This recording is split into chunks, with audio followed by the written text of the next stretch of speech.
శ్రీగురుభ్యో నమ. హరి ఓం. దంతాంచలేన ధరణీతలమున్నమయ్య పాతాళకేళిషు ధృతాదివరహలీలం ఉల్లాఘనోత్ఫణఫణాధర గీయమాన క్రీడావదానం యభరాజముఖం నమామః. అమరీ కబరీభారభ్రమరీ ముఖరీకృతం దూరీకరోతు దురితం గౌరీచరణపంకజం ఇందీవరదళశ్యామం ఇందిరానందకందళం వందారుజనమందారం వందేహం యదునందనం. వాగర్ధావివ సంపృక్తౌ వాగర్ధ ప్రతిపత్తయే జగతః పితరౌ వందే పార్వతీ పరమేశ్వరౌ. బుద్ధిర్బలం యశోధైర్యం నిర్భయత్వమరోగత అజాడ్యం వాగ్పటుత్వం చ హనుమత్స్మరణాద్ భవేత్. శృతిస్మృతిపురాణానాం ఆలయం కరుణాలయం నమామి భగవత్పాదశంకరం లోకశంకరం. శ్రీ గురుభ్యో నమ. హరి ఓం. మనం ఈశావాస్యోపనిషత్తులో మొదటి రెండు మంత్రవర్ణాలని మన అర్హత ఎంతవరకు ఉందో అంతవరకు గ్రహించగలిగాం. ఇంకా గ్రహించవలసిన విషయం ఉంటుంది. అది మొట్టమొదటిసారే మనం గ్రహించటానికి మనకు సాధ్యం కాకపోవచ్చు. ఇదే విధంగా ఒక ఈశావాస్యాన్నే కాదు, ఉపనిషత్తులను జీవితాంతం ఈ విధంగా చదువుతూనే ఉండాలి, శ్రవణం చేస్తూనే ఉండాలి. ఒకసారి కంటే మరొకసారి అందులో పరిణతి సాధించటం అన్నది సాధకుని యొక్క లక్షణాల్లో ఒకటి. అటువంటి సంతృప్తి మనకి కలగాలి. తరువాత కొన్ని ముఖ్య విషయాలు, అవి ఎప్పుడూ నిరంతరం గుర్తు. ఒక ఈశావాస్యోపనిషత్తు శ్రవణ మరణ నిధిధ్యాసనాల సమయంలోనే కాక మిగిలిన ఉపనిషత్తుల వాటిని చదివే సమయాల్లోనే కాక నిరంతరం గుర్తుపెట్టుకోవాల్సినవి. అవి మనం మన యొక్క నైపుణ్యంతో మనం ఆ ఉపనిషత్తు నుంచి సంగ్రహించుకున్నాం. ఆ ఉపనిషత్ మాత దగ్గర నుంచి అడిగి మనం ప్రార్థించి కొన్ని విషయాలు తెలుసుకుని మనం ఏం చేశాం, మన బుద్ధిలో బదలుపరుచుకున్నాం. ఏమిటవి?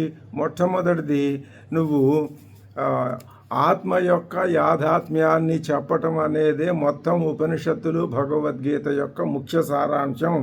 ఇందులో ఏమాత్రం అటు ఇటు బెసిగే ఆలోచన అసలు అవి అందుకే వచ్చినాయి.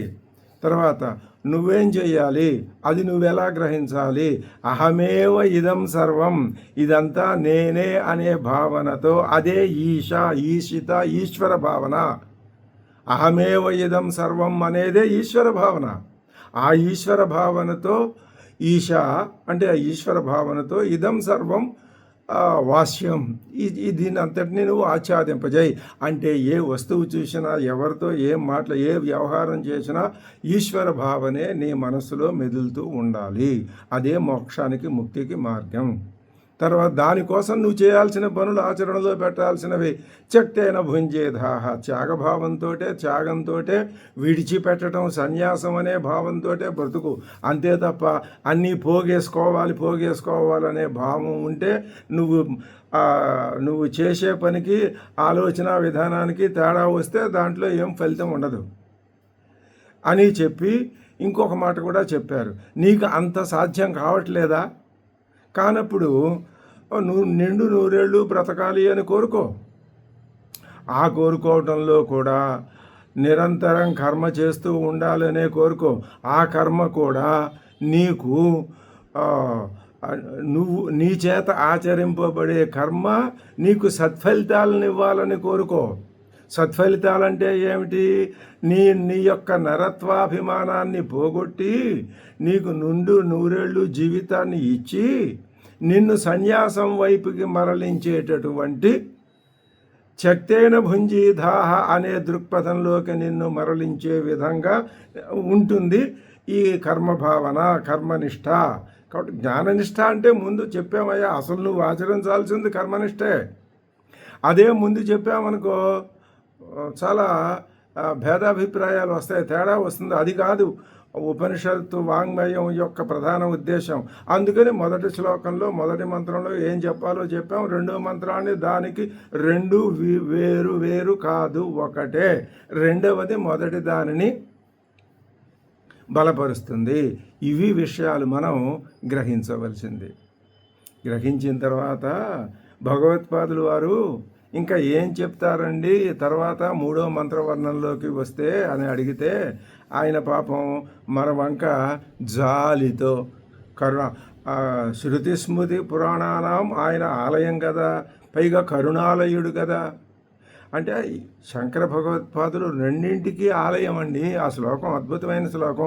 ఇలా మనం ప్రతి శ్లోకంలోనూ దాని అంతరాంతరాల్లోకి వెళ్ళటం అనే అచ్చొచ్చుకుపోవటం అనే ఆ ఆలోచన బుద్ధి ఉంటే మనకు అమృత భాండాన్ని బయటికి తీసుకోవచ్చు మనం. ఆయన ఎవరు? శృతి స్మృతి పురాణాల్లో ఆలయం. ఆలయం అంటే నిలయం. దేనికి నిలయం? శృతి స్మృతి పురాణాలు. ఇంకా దేనికి నిలయం? కరుణాలయం. కరుణకు కూడా నిలయం.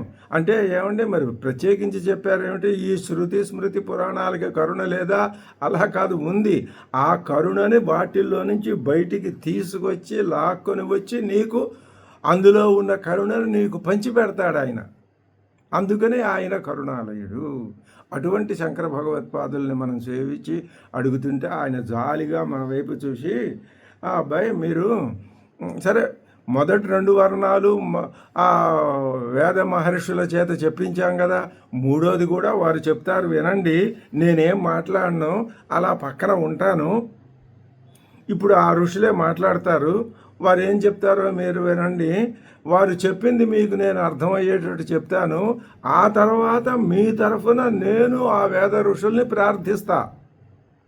అప్పుడు వారు ఏం చెప్తారో మీరు చూసి తెలుసుకుందరు. కానీ అంటే నాలుగో మంత్రం వచ్చేసరికి ఇప్పుడు మూడో మంత్రంలో మాత్రం నేను నిమిత్త మాత్రంగా ఉంటాను, మీరేం బాధపడకండి, భయపడకండి, ఏం పర్వాలేదు, మీకేదైనా అనుమానం వస్తే నన్ను అడగండి అన్నంత భరోసా. అలాగేనండి భగవత్పాదుల వారు, మీ మాటను మేము ఎప్పుడూ కాదనం అని మనం ఇప్పుడు ఎవరి వైపుకి తిరగాలి? ఉపనిషత్తు ఋషుల వైపుకి తిరగాలి. ఇప్పుడు వారు చెప్తున్నారు, ఓం పూర్ణమదః పూర్ణమిదం పూర్ణాత్ పూర్ణముదచ్యతే పూర్ణస్య పూర్ణమాదాయ పూర్ణమేవావశిష్యతే. ఓం శాంతి శాంతి శాంతికి. అసూర్యానామతే లోకాః అంధేన తమసావృతాః తాగుంస్తే ప్రేత్యాభిగచ్చంతి ఏ కేచ ఆత్మహనో జనాః. ఇది మంత్రవర్ణం. భగవత్పాదులు వారు ఆ మహర్షులు ఏమిటో చెప్తున్నారండి. ఏం చెప్తున్నారు నేను చెప్తాను, మీరు వినండి ముందు. అథ ఇదానీం అవిద్వన్నిందార్థ అయం మంత్ర. ఊరికనే అంటున్నట్టు ముట్టి ముట్టనట్టు ఒక మాట చెప్పేసి భగవత్పాదులు వారు మెదలకుండా ఊరుకున్నారు. ఎందుకండి ఈ మంత్రం? అవిద్వన్నిందార్థం అంటే అవిద్వాన్ అంటే అజ్ఞాని. అజ్ఞాని అంటే అసలు ఆత్మ అంటే ఏమిటో తెలియదు. ఆత్మ యొక్క యాథాత్మ్య స్థితిని ఎవరు చెప్తారో, ఎవరి పాదాలను ఆశ్రయిస్తే మనకి ఆత్మ యాథాత్మ్య స్థితి తెలుస్తుందో ఇలాంటి ఆలోచన ఏం లేదు. అందుకే జీవితాన్ని గడుపుతున్నాడు. అదేం దోషం ఏం కాదు. అందరికీ దృష్టి ఏర్పడుతుందా? ఆ సంస్కారం బలంగా వెనక నుంచి రావాలి. మరి అలాంటి వాళ్ళు ఎవరైనా ఉంటే వాళ్ళను గురించి చెప్తున్నారయ్యా ఈ మంత్రవర్ణంలో. ఏం చెప్తున్నారండి అంటే, అసూర్యానామతే లోకాః అంధేన తమసావృతాః ఏ తాగుంస్తే ప్రేత్యాభిగచ్చంతి ఏకే చ ఆత్మహనో జనాః. ఇప్పుడు ఈ మంత్రవర్ణానికి మనం పదచ్ఛేదం ఎలా ఉంటుందో చూద్దాం. అసూర్యాః నామ తే లోకాః అంధేన తమసా ఆవృతాః తాన్ తే ప్రేత్య అభిగచ్చంతి ఏ కే చ ఆత్మహనః జనాః. ఒక్కొక్క పదం యొక్క స్వరూపం ఎలా ఉంటుందో విడదీసి చూసుకుంటే, ఈ వ్యస్త రూపంగా అంటే పదచ్ఛేదం చేసి చూసుకున్న తర్వాత ఇప్పుడు మనకి ఆ పదవుల యొక్క స్వరూపం తెలిసింది కాబట్టి మంత్రాన్ని కలిపి చదువుకున్నా మనకి ఆ విడివిడి పదాలు లోపల స్ఫురిస్తూనే ఉంటాయి. అసూర్యాః నామతే లోకాః అంధేన తమసావృతాః తాంస్తే ప్రేత్య అభిగచ్చంతి ఏ కేచ ఆత్మహనో జనాః. ఇది పదచ్ఛేదంతో కూడినటువంటి మంత్రవర్ణం. ఇప్పుడు దీనికి అర్థం చెప్పుకుందాం. ముందు అంధేన తమసా, చిమ్మ చీకటి, తమస్సు అంటేనే చీకటి. అంధేన తమసా అంటే అంధకార బంధురమైన చీకటి, కన్ను పొడుచుకున్న కానరాని చీకటి అంటారే, అది అటువంటి చీకటి. ఎక్కడుంటుందండి? ఎక్కడుంటే అక్కడ. ఎక్కడ ఉంటుందో చెప్పండి. ఏ లోకాల్లో ఉంటే ఆ లోకాల్లో అవి ఆ లోకాలు. ఏ లోకాలు? ఏ లోకాలైతే అంధేన తమసా, చిమ్మ చీకటి చేత ఆవృతాః, చుట్టబడి ఉంటాయో, ఆవరింపబడి ఉంటాయో. అంధేన తమసా ఆవృతాః, చిమ్మ చీకటి చేత కప్పివేయబడి ఉన్నటువంటి లోకాలు. ఈ లోకాలు వేరే ఎక్కడైనా ఉన్నాయా అండి? చిమ్మ చీకటి చేత కప్పివేయబడితే అది లోకమేమవుతుంది? ఆ లోకంలో ఎవరుంటారు? లోకం అంటే ఇది లోకం, మనం ఉన్నది లోకం. ఇక్కడ చిమ్మ చీకటి ఎక్కడుందండి? సూర్యభగవానుడు పగలు వెలుగునిస్తున్నాడు, చంద్రుడు రాత్రిపూట ఆ చక్కటి చల్లని కిరణాలని ప్రసరింపజేస్తున్నాడు. ఇక్కడ అంధత్వం, ఆంధ్యం ఇక్కడెక్కడుందండి? తమస్సు ఇక్కడెక్కడుందండి? లేదు కదా. అలాంటి లోకాలను గురించి మీరు చెప్తారేంటండి అంటే నీకు అర్థం కాలేదా? ఇదే ఆ లోకం. అంటే ఈ సూర్యుడు చంద్రుడు వెలుగులీనుతున్న ఈ లోకం అంధేన తమసావృతమా? అవును. ఇప్పుడు ఆత్మలు ఎన్నో లేవు, ఒకటే ఉంది. ఈ లోకాలు కూడా ఎన్నో లేవు, ఒకటే ఉంది. ఇదే మనం తెలుసుకోవాలి. ఇవి ఎన్నో ఉన్నాయని చెప్తారు, సరే అది వేరే. అటువంటి చిమ్మ చీకటి చేత ఆవృతాః, ఆవరించబడి ఏ లోకాలైతే ఉన్నాయో, తే లోకాః అంటే ముందు ఏం చెప్పుకోవాలి మనం? ఏ లోకాలైతే అంధేన తమసావృతములై ఉన్నాయో అటువంటి తే లోకాః, ఆ లోకములు. వాటికి పేరేమిటి అంటే అసూర్యాః నామా. అసూర్యాః అసురులకి సంబంధించినవి.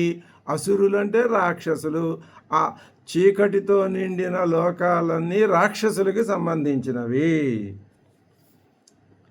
ఏ కే చ, ఏకే ఎవరెవరైతే ఆత్మహనః ఆత్మఘాతుకులై ఉంటారో, జనాః జనులు, ఆత్మహనః జనాః ఆత్మఘాతుకులైన జనులు, ఏకేచ ఎవరెవరైతే ఉంటారో జనుల్లో, వాళ్ళు తే జనాః వాళ్ళు ప్రేత్య మరణించిన తర్వాత తాన్ ఆ లోకాల్ని అభిగచ్చంతి వెడుతున్నారు.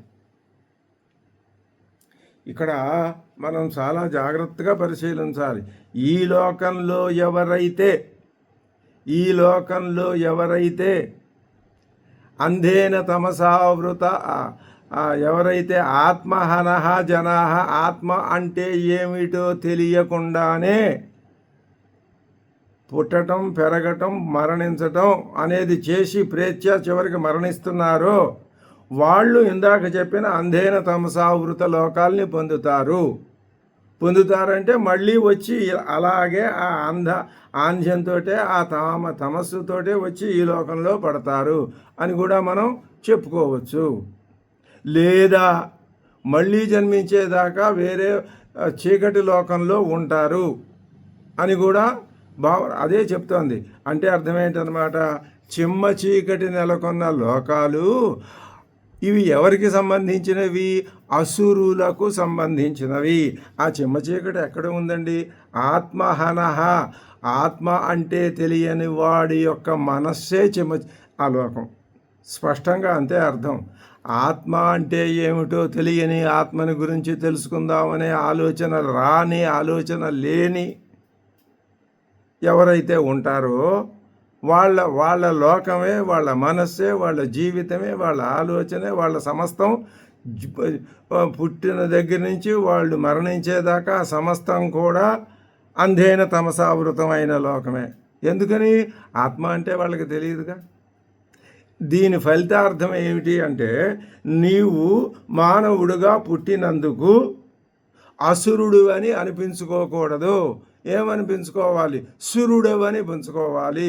సురులు అంటే సురలు అంటే దేవతలు, అసురులు అంటే రాక్షసులు. దేవతలకి రాక్షసుల్ని తీసుకొస్తున్నారు దీంట్లోకి. దేవతలకి ఆత్మజ్ఞానం తెలుసును, ఉంటుంది. పూర్తిగా ఉందా లేదా అంటే అది అనుమానమే. వాళ్ళు మనకంటే గొప్పేం కాదు, కానీ ఆత్మజ్ఞానానికి సంబంధించినటువంటి పరిచయాలు వాళ్ళకి ఉన్నాయి. వీళ్ళకి అసలు లేవు. లేని వాళ్ళు అసురులు, ఉన్నవాళ్ళు సురలు. అంటే చెమ్మ చీకటి నెలకొన్న లోకాలు అవి అసురులకు సంబంధించినవి. ఆత్మఘాతుకులైన ప్రజలందరూ మరణానంతరం ఆ లోకాలకి పోతారు అని చెప్తున్నారు.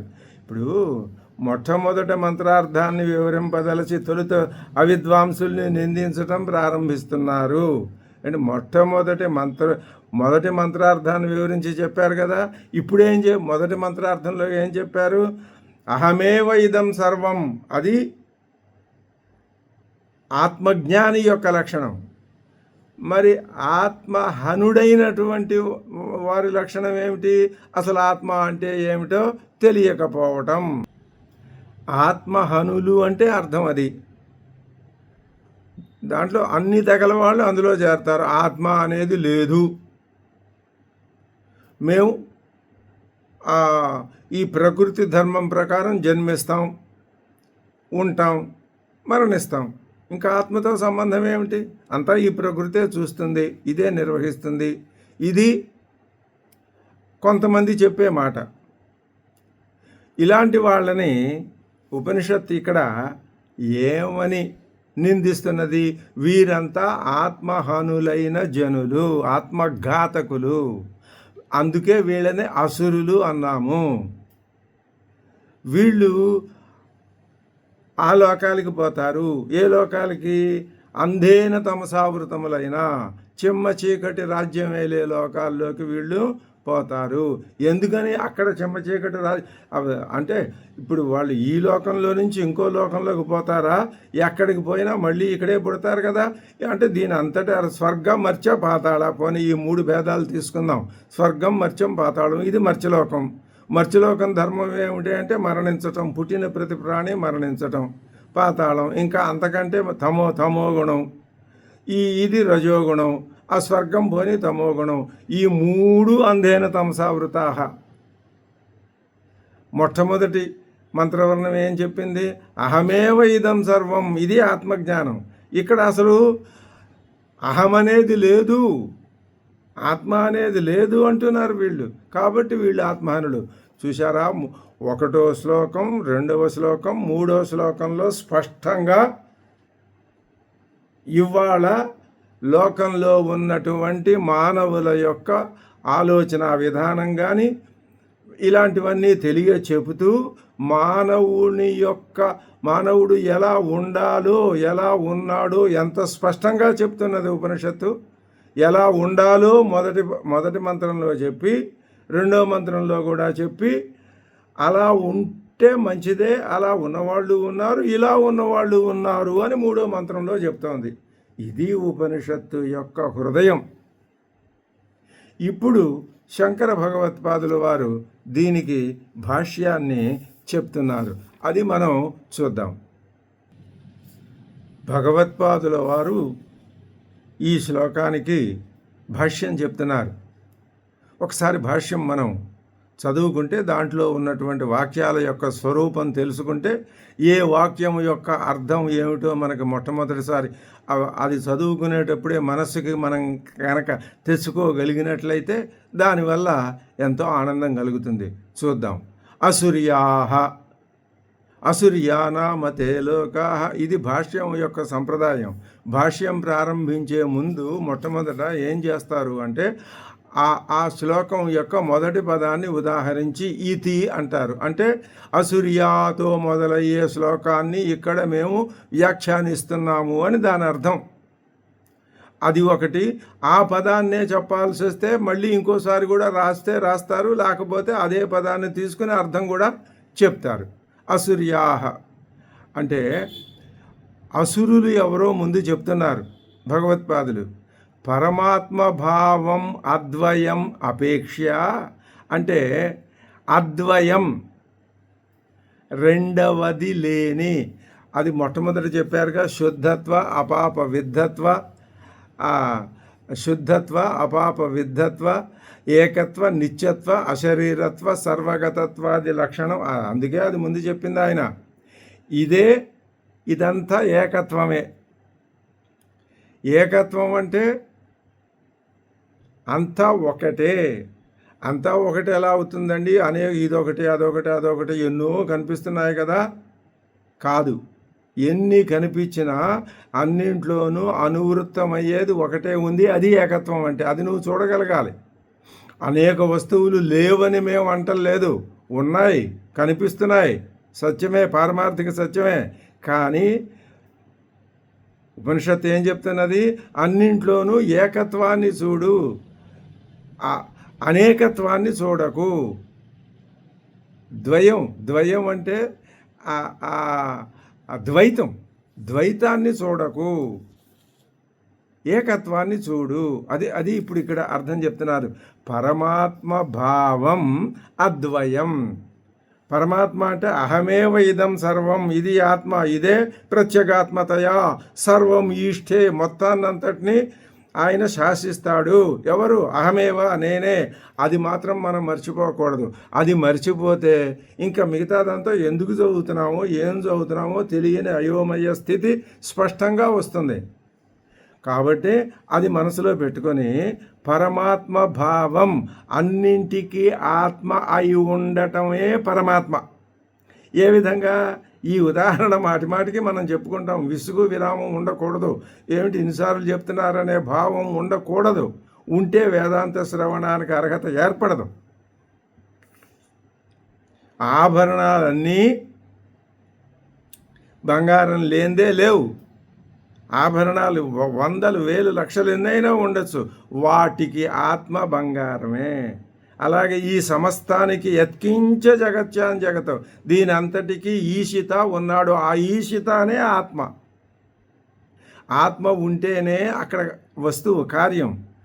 అది లేకపోతే ఇది లేదు, అది లేకపోతే ఇది లేదని అంటారే కానీ నాకెందుకో ఆ భావన పెద్దగా మాటిమాటికి చెప్పటం. అది లేకపోతే ఇది లేదంటే అది లేని స్థితి ఉండి ఇది లేని స్థితి ఉండి ఎవరైనా చూశారా?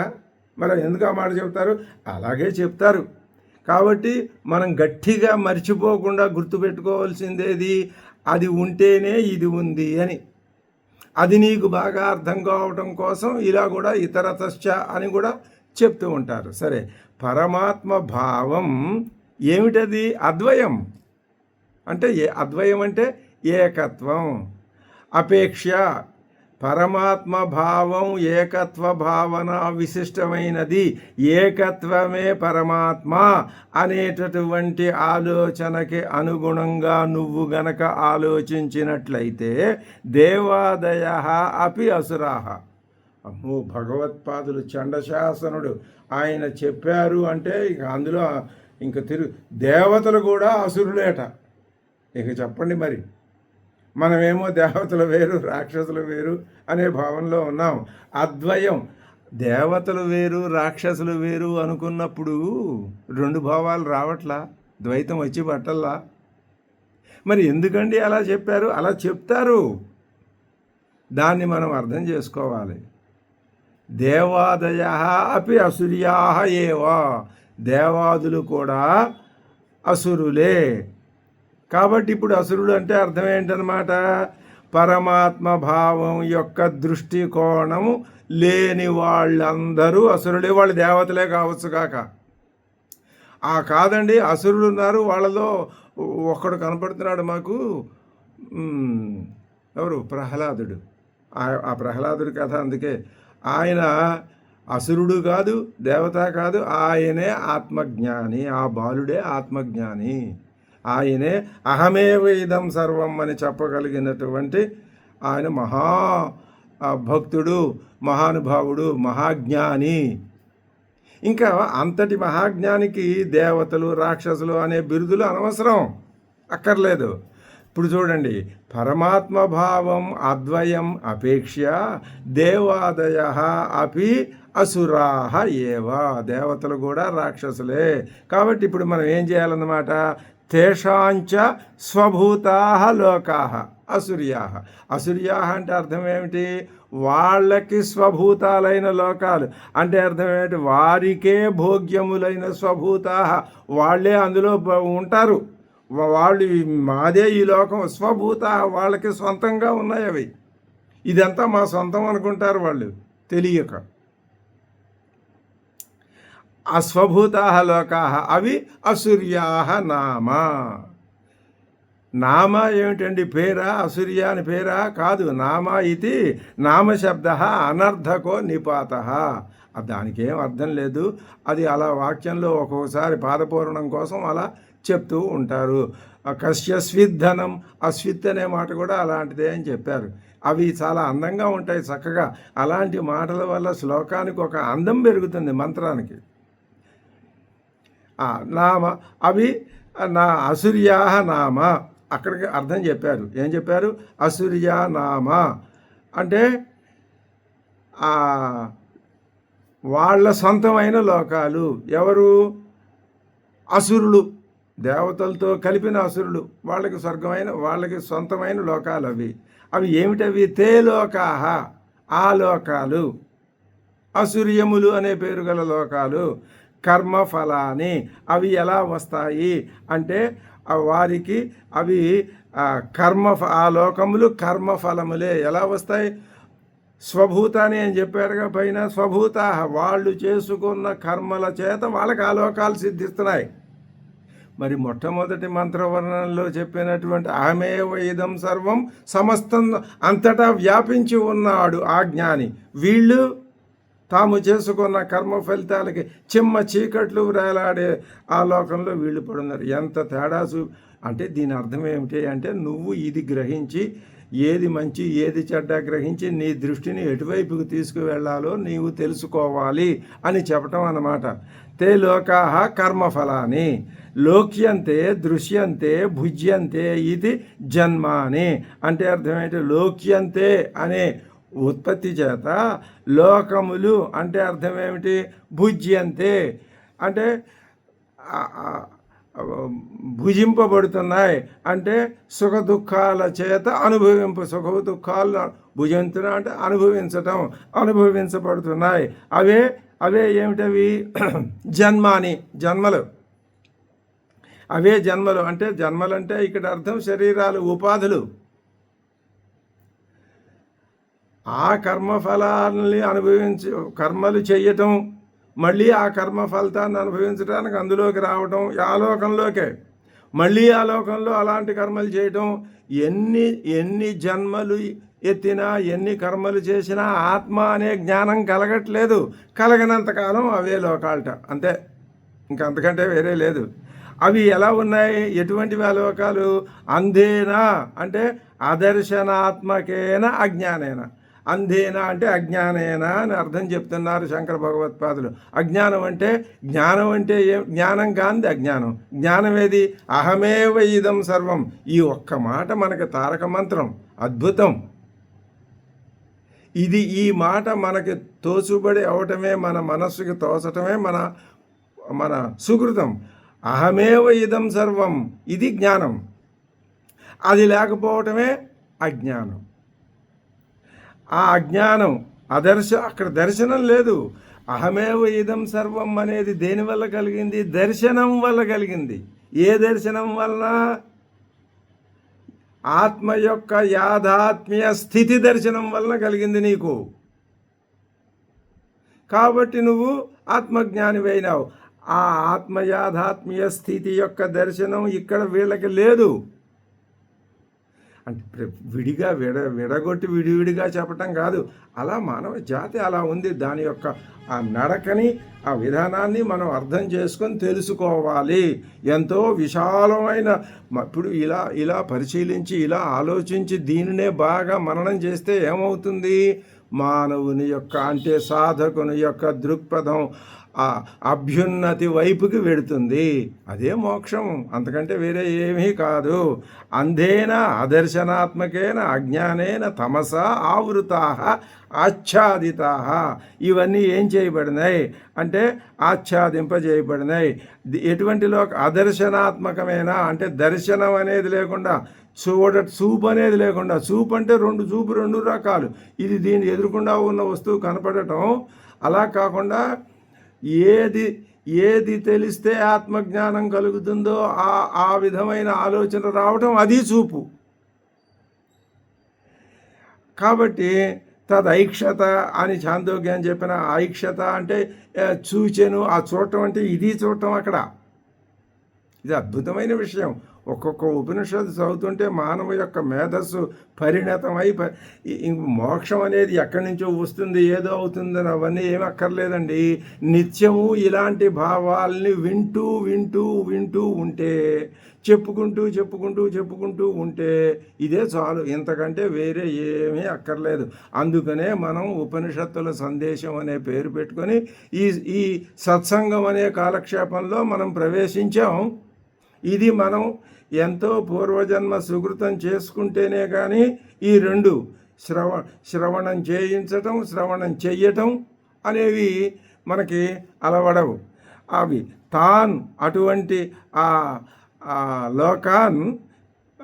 అటువంటి లోకాల్ని స్థావరాంతాన్ లోకాన్ అంటే ఆ లోకంలో అదర్శనం చేత ఆ లోకాలు ఎక్కడెక్కడి నుంచి వ్యాపించే అంటే స్థావరాల దగ్గర నుంచి జంగమాల దాకా. స్థావరాలంటే చెట్లు, పుట్టలు, గట్లు ఇవన్నీ. జంగమాలంటే కదిలే ప్రాణులు, మానవులతో సహా. స్థావరాంతాన్ లోకాన్ పొందుతాడు. ఎప్పుడు ప్రేత్య మరణించటం అంటే ప్రేత్య అంటే మరణించడమే. శరీరంలో నుంచి బయటకు వచ్చి ఎక్కడికో పోడు. ఈశావాస్యం అని భావించి ప్రేత్య గనక అక్కడ ప్రేత్య అనేది సంభవించినట్లయితే ఇంకా మళ్ళీ ఏ జన్మ రాదు. కానీ ఇక్కడేమవుతుంది, ఈ ప్రేత్య వల్ల, ప్రేత్య అంటే బయటికి మరణించడం వల్ల ఇక్కడేం జరుగుతుంది, మళ్ళీ అవే జన్మలు వస్తున్నాయి. ఎంత స్పష్టంగా చెప్తోంది ఉపనిషత్తు. మనం మొట్టమొదటి మంత్రవర్ణాన్ని మర్చిపోతే అదే అజ్ఞాన అంధేన తమసావృత అయిపోతాం. ప్రేత్య అంటే త్యక్త్వా దేనిని, ఈ శరీరాన్ని విడిచిపెట్టి, ఇమం దేహం ఈ శరీరాన్ని, అదే అర్థం చెప్పారు, విడిచిపెట్టి అభిగచ్చంతి అంటే పొందుతున్నారు. ఎలాగా, దేని ప్రకారం, యథాకర్మ యథాశ్రుతం. అంటే యథాకర్మ అంటే నువ్వు ఎటువంటి కర్మలు చేస్తే, ఎటువంటి ఉపాసనలు చేస్తే నీ కర్మలకి నీ ఉపాసనలకి తగ్గట్టుగా నీకు కావలసిన, నువ్వు పొందవలసిన స్థావరాల దగ్గర నుంచి జంగమాల దాకా మధ్యలో అనేక రకాలైనటువంటి ప్రాణికోటి, జంతుజాలం ఇటువంటివన్నీ నువ్వు పొందుతూ ఉంటావు, ఇందులోనే తిరుగుతూ ఉంటావు.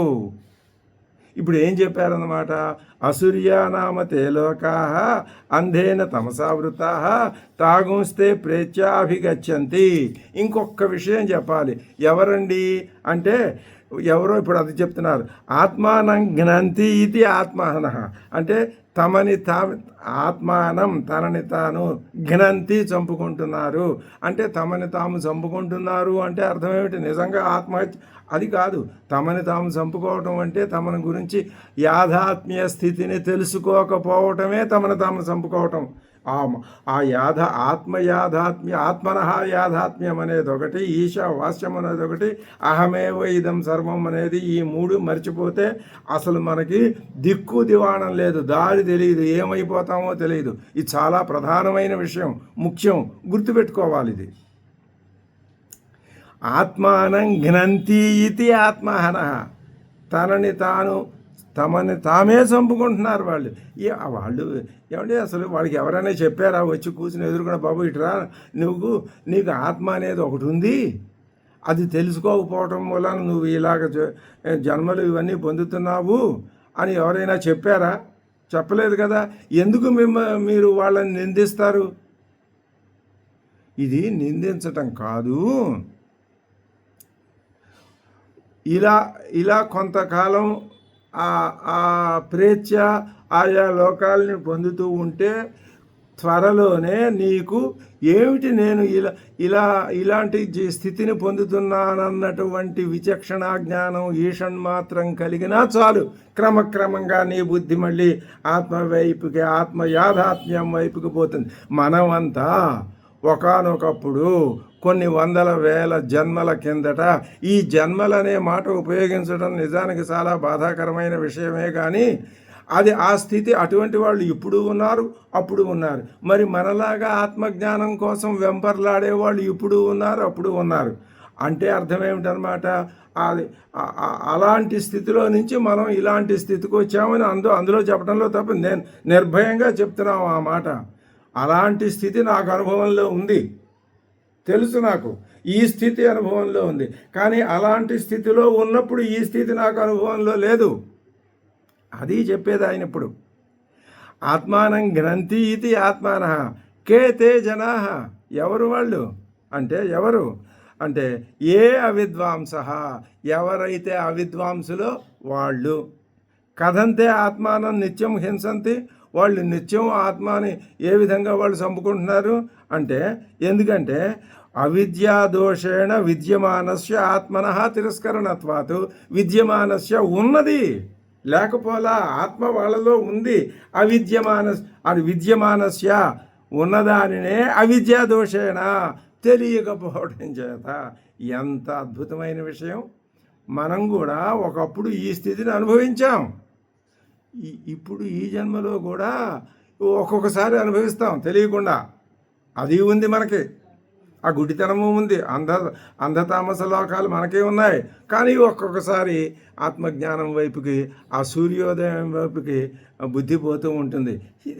ఇది అద్భుతమైనటువంటి మానసిక జీవ పరిణామ దశ. అంటే ఇది డార్విన్ కోతి నుంచి అది కాదు ప్రధానం. జీవ పరిణామం ఇలా జరుగుతోంది. ఇది వేదం ఊహించి నీకు చెప్పినటువంటి మానవ పరిణామం. పరిమాణం కాదు, పరిణామం, మార్పు క్రమక్రమంగా. ఇదంతా ఒకటే, ఒక క్షణం. ఇప్పుడు అనంత కాల ప్రవాహంలో ఇదంతా ఎంత చాలా చాలా తేలిగ్గా మనం ఈ విషయాన్ని భావించవచ్చు. అవిద్యాదోషేణ విద్యమానస్య ఆత్మనః తిరస్కరణాత్. విద్యమానస్య ఆత్మనః యత్ కార్యం ఫలం అజరామరత్వాది సంవేదన లక్షణం తద్ హతస్య ఇవ తిరోఘాతం భవతి ఇతి ప్రాకృత విద్వాంసో జనాః ఆత్మహనః ఉచ్యంతే.